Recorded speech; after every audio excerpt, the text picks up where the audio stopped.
Welcome back, guys, to another episode of the Monday Night Racing Recap Show. Race number 2 is now in the books. You guys, all three of you are in the race. We got Michael, Massie, as always, and our guests this week include Nick Olsen and Presley Sorah. You guys might remember them. They were on the show last season as well. Everybody here had a pretty eventful race, I would say. I'm going to let all of you kind of go through briefly, very briefly. Mike, you finished the race this week. Hey, You had a solid run. I know you, Nick, you kind of had a very eventful race. Presley, you were up front most of the night. But I'm going to kind of let all of you kind of just briefly go through it. So we'll start with you, Mike. yeah, so mine was, there's so many wrecks early. I thought I would just ride around the back, let everybody crash themselves out and then get a good finish. But then we had that long run. But luckily, before that run, I came in and topped off. So my idea the whole time was I was going to stretch it. A couple different people did this strategy with me as well. Ran it for a long ways. It hit about 10 to go. I'm like, man, I'm 2 laps short on fuel. So the last 10 laps, I went in heavy fuel save mode, which was awful because I was watching guys, I saw both of you pass me. Chase Cabre was the first to pass me. So I'm losing positions on the track and still trying to save fuel. Ended up, I ran out going into turn 3 on the last lap. So I coasted across the line, 28th place. Best finish of the season so far. So hopefully it'll get me in that top 35 after next week, and I won't have to do everything that those guys have to do. They're outside of it. But yeah, we see. How about you guys? Well, we could throw to you, Nick. What happened in your race? I mean, what didn't happen Yeah, I in was my gonna race? say, Yeah. what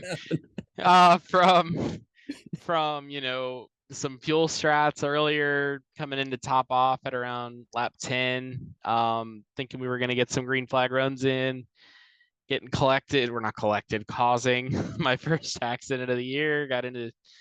Barely got into Charlie Brown, and then he just lost control and overcorrected, and we collected Malillo too, who's somebody I'm still trying to get some goodwill back from.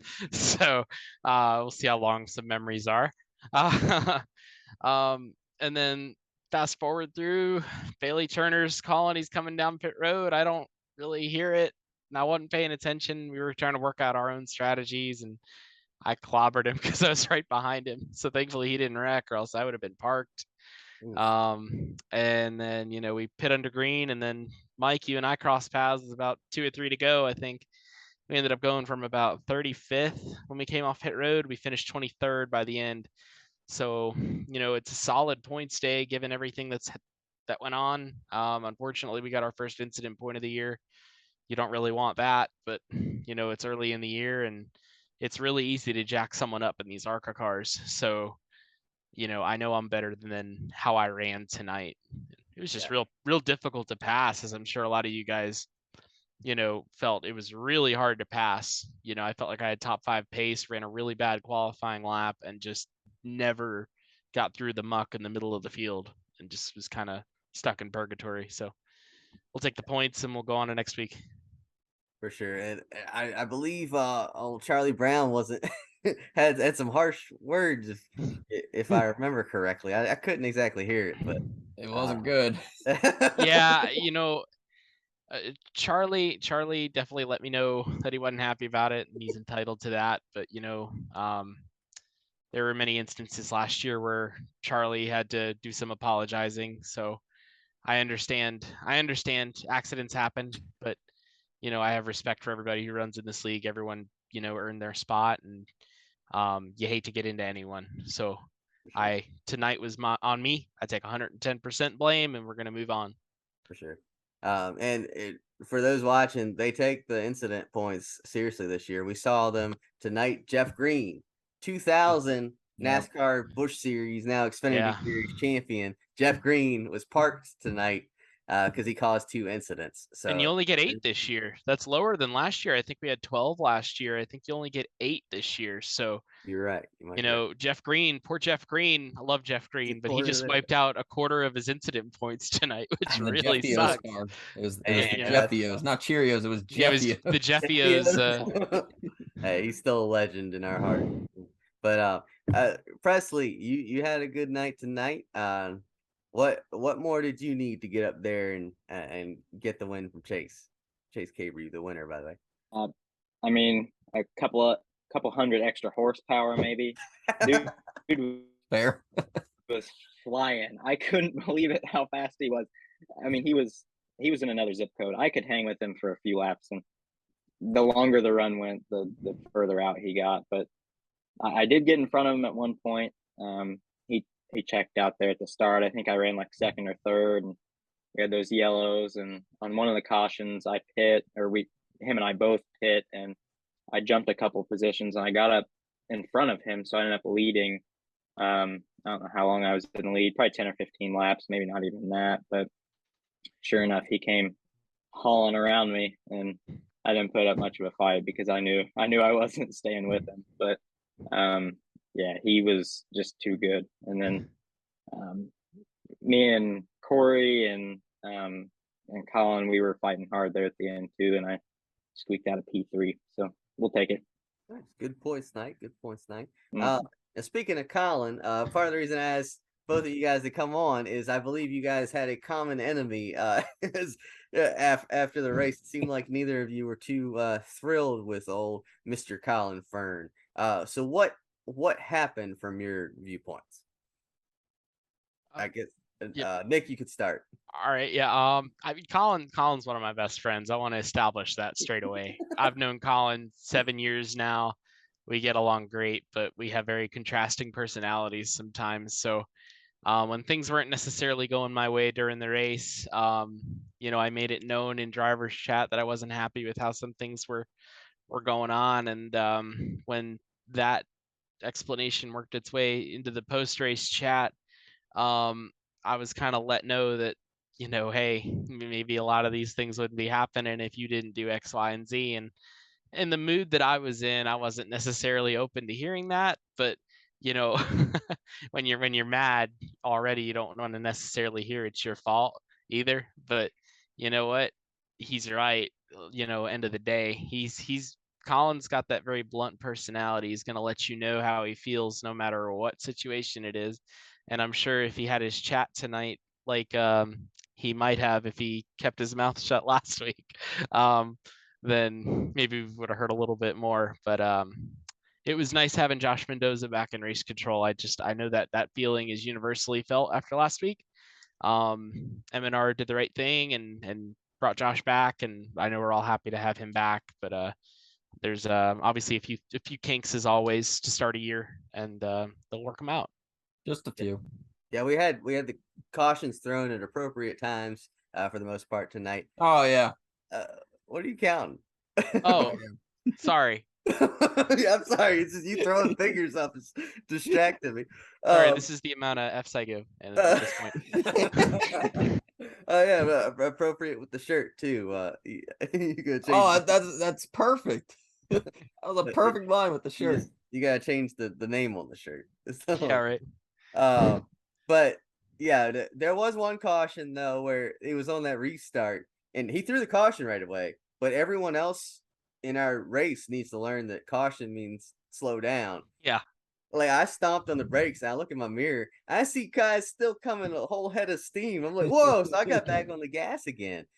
But Presley, I believe you had some issues with Mr. Fern as well tonight. What happened there? I guess it was that battle for third at the end. Yeah, I mean, I got no issues with Collin. He has issues with me apparently. But yeah, I would like to start off with the same quote as Nick. I also love Collin Fern, but there's just a difference of opinion sometimes. Yeah, ours kind of started last week under pit lane during caution. I stopped, in his words, in front of him down the pit lane, and he was mad about it. The reason I didn't even miss it. I made it into my box. It's just I slowed down pretty abruptly in the right lane before getting into my box, just because I had like two guys on my inside, and if I'd have turned in, then I would have just spun them in pit lane. So I decided to hit the brakes and hope that no one was behind me, and Collin was behind me. So I mean, in hindsight, I probably should have gone around and just skip my box and just come back the next lap. But that's not what happened, because we're in split second decision moments, and it's either, you know, maybe that thought pops into my head, or I hook a left and hook the two guys below me, or I hit the brakes and he runs in the back of me. But he ran in the back of me. I don't think it even damaged him. I think he was just mad that it gave him a 4X and it took him out of the chance at the clean driver bonus, which he wasn't going to get anyways because he didn't finish very high. But well, that wasn't even meant to be like a slander towards him. No, I He know. just didn't finish that It's high just, the way, up. it's just the way it was. Like, If Yeah, you're in the middle yeah. of the field, you're not gonna get a 0x. Sorry. Like, Yeah, or be the highest finishing guy with it. You know, Yeah. you're gonna have to finish up towards the front. I mean, second place got it, but so he was mad about that, and then you know, he made it very clear after the race that I owed him one, and I had one coming from him. So that, you know, I'm not worried about that, and you know, I caught up to him a couple times tonight, and he was really defensive, and he seemed a little bit more defensive with me than he was the guys around me, just because he was still mad over 7 days ago that ultimately cost him nothing, and he wanted to make that clear. So I mean, I cleared him a couple times just fine, and then we got to the end where it went green, and he was on the strategy call, and he was running long. So once we got to him, it was me and Corey. He blocked Corey once or twice, you know, kind of desperate blocks, but then he finally pretty much just let him go, and then he just parked it in front of me. I mean, like stop, turn 1 and 2, and 1 and 2 is fast at Motegi.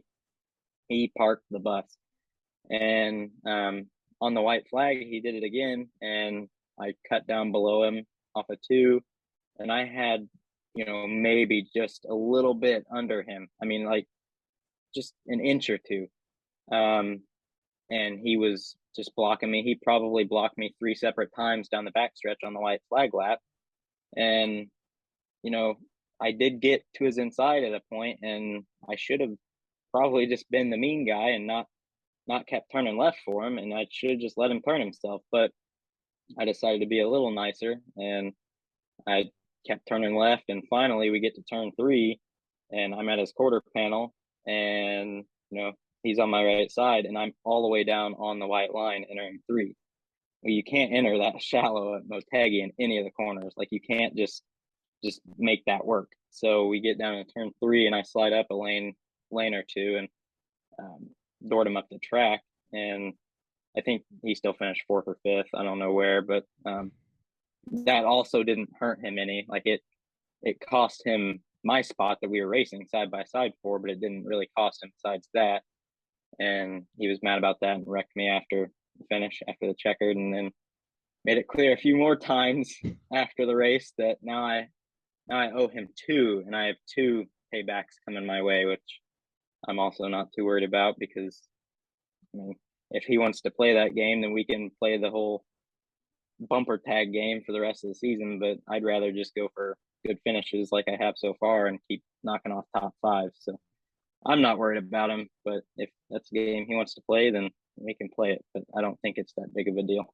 it's like Jimmy Spencer when he said Jimmy Spencer never forgets. It's like you might as well just say Collin Fern never forgets. And that is Yeah, but- absolutely true. For as long as I've known Collin, there Yeah. are people will still pop in a C fixed, and he'll be like, "Oh my god, I hate that guy. He's like, he wrecked me 6 months ago. He wrecked me like 4 years ago," and he remembers. And I give him credit for it. It's actually impressive. But go ahead, I President. mean, listen, I got a good memory too, but like I don't think I can remember somebody that wrecked me 4 years ago in a seat fixed or anything. But Collin remembers. That's just how he is. But you know, we love him for it. But Yeah. anyway, This wasn't meant to be a Collin Fern bash fest. no, it's not. I invited him on too because I wanted all 3 sides of the story, and so we could have some all out. You know, everybody in the league is friends, but Absolutely. we gotta play out this stuff, like cut promos WWE style. You know, so but yeah, it's we'll see where this goes ahead. On the flip side, a less angry person on the night was Chase Cabre, who, as Presley mentioned, stomped all of us tonight. Picked up the win in his second career start. And I believe, Brandon, did we get an interview with him? I believe we did. Hey, let's go to that now. All right, guys, we welcome in our race winner tonight from Twin Ring Motegi, Chase Cabre. Chase got the win. Pretty dominant fashion, I would say, even though you had to beat Collin there on fuel mileage at the end. Describe how your race went tonight, what your struggles were, and what you think your strengths were. Yeah, so the race started off. I got the lead from James right there at the start. He kind of slipped off too, and that was kind of what I wanted. I wanted to have control, especially on the restarts. They're so key. I learned in the qualifying race coming in, like the restarts, it's so easy to put the throttle down that it was easy to get away as the leader. So I wanted to get control early. And I knew with 3 tires laying or 3 sets laying that it was probably going to be like a 30, 60, 90, depending on how the cautions came out. So you had like a 10 lap shootout towards the end, I thought. And, we came down at 30 and then I cycled back out to ninth. I think Presley was with me when he actually cycled from third to first off pit road, which put him eighth. So we kind of came back through the field there slowly but surely. And I was able to get the lead. I don't really remember when I got the lead back.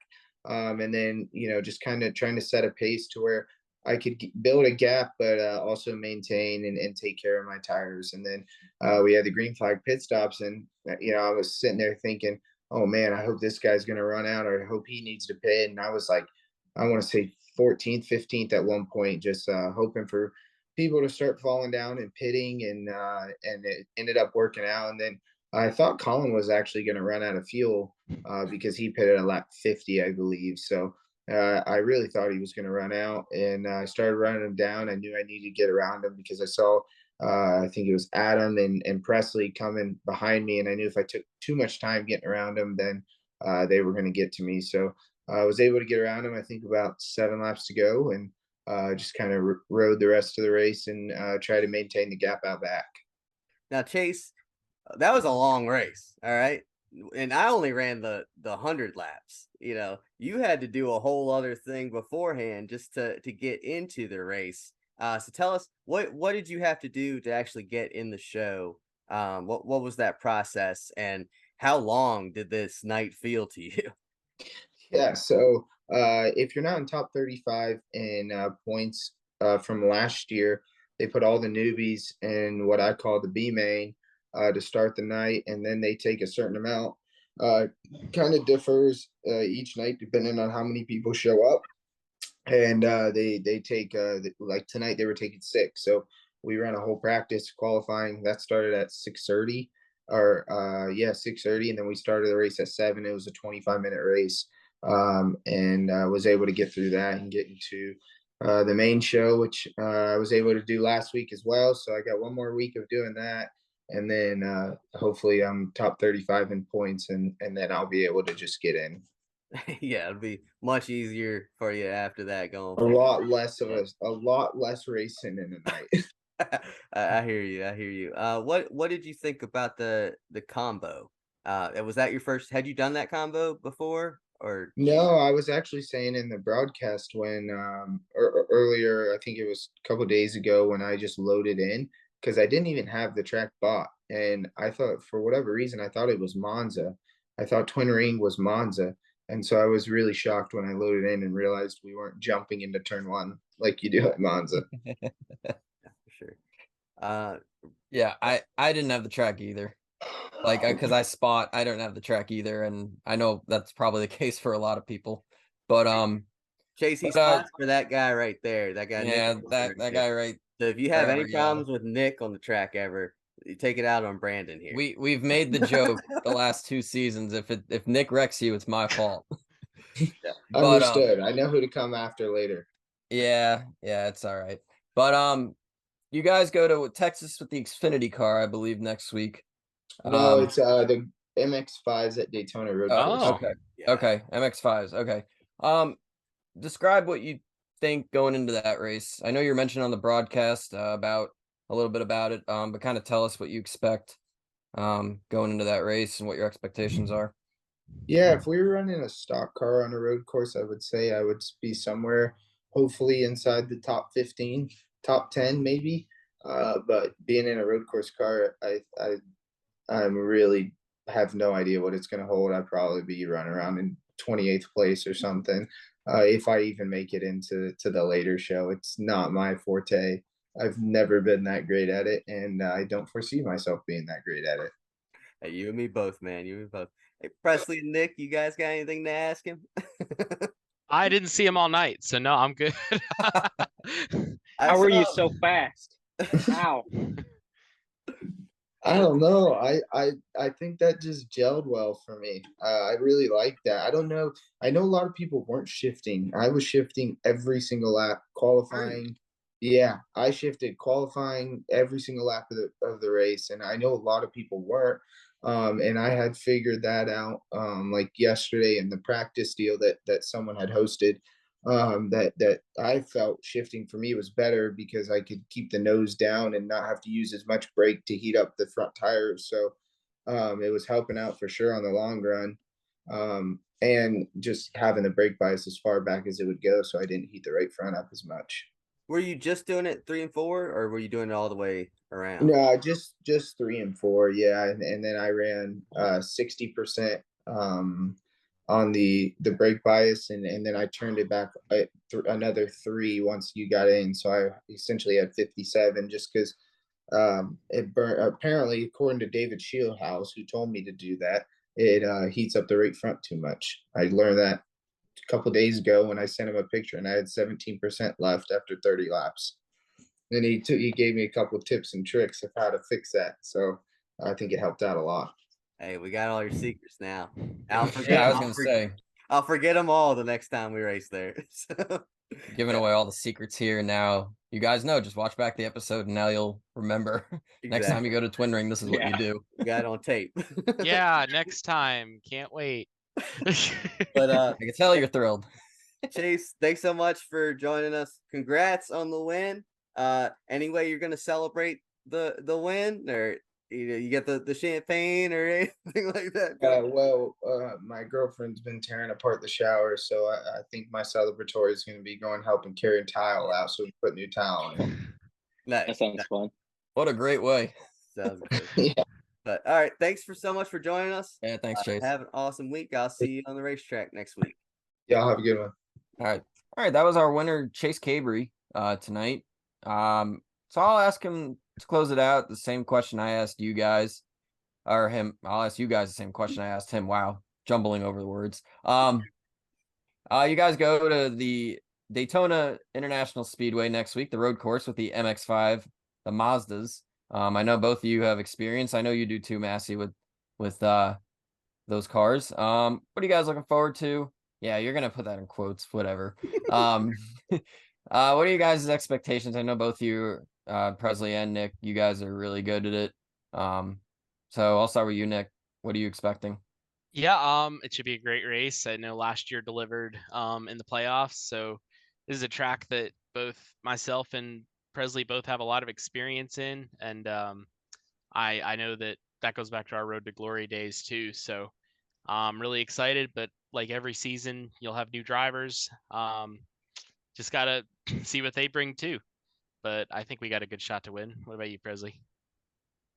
Yeah, I mean, I'm always fast in that car track combination, but I never finish that good because something always goes wrong. But I think if I can just make it to the finish, with no issues mid race, then I don't see any reason that I can't win the thing or at least finish top 3 or 5. But yeah, I just got to get there first because that seems to be the trouble with that combination. I mean, road courses. I mean, who knows what they're gonna do with the cautions and everything. So, depending on that, I know that'll change the strategy for you guys. But yeah, I mean, it should be a fun race. It always is in that league, with those cars at that track. Real quick, Mike, what are you expecting for yourself? I am going to race the track, and I don't care where I finish because I'm horrible at road course races. So as long as I can run the track and not drive off too many times, that'll be a successful day for me. So Fair enough. That's how I would view it for myself if I was in the league, because I'm not very good at road courses either. But all right, that'll do it for our show tonight. We thank Chase Cabre for joining us. We thank Nick and Presley both for joining us tonight. As always, we will be back next week with another show next Monday night, November 21st. As I mentioned, Daytona International Speedway Road Course with the Mazda MX-5s. For Brandon Hauff, that is Michael Massie. We will see you guys next week. This is Timmy Hill, driver of the 56 Toyota. Make sure to hit that subscribe button. Also check out one of those videos beside me and visit frontstretch.com for more racing content.